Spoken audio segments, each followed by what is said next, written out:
Der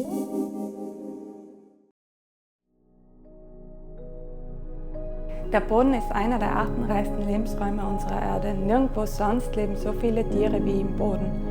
Beispielsweise leben in einer Handvoll Boden mehr Lebewesen, als es Menschen auf der Erde gibt. Natürlich sind ein Großteil dieser Lebewesen winzig klein, die wir ja gar nicht mit freiem Auge sehen können, wie Mikroorganismen, Bakterien, Pilze, Fadenwürmer und so weiter.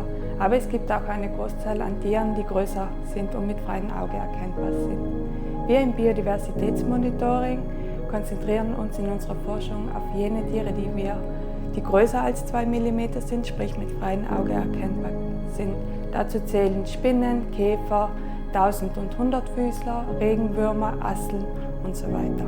Bodenorganismen spielen eine sehr wichtige Rolle im Ökosystem Boden, da sie einerseits eine wichtige Funktion tragen in der Bodenbildung, sprich sie zersetzen organisches Material, durchlüften den Boden, das dann zur Bodenbildung beiträgt.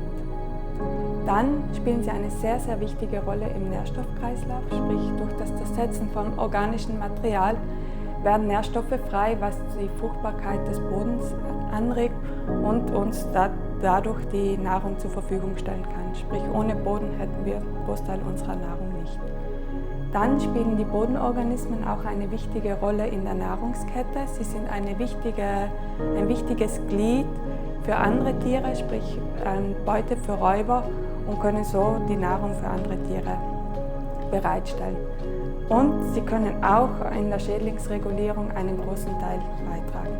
Die Hauptbedrohungen von Bodenorganismen sind hauptsächlich durch menschliche Aktivitäten verursacht und Umweltveränderungen. Der Klimawandel ist eines der größten Treiber für diesen Zurückgang, weil eben Extremwetterereignisse oder die Temperaturschwankungen die Organismen sehr unter Druck setzen.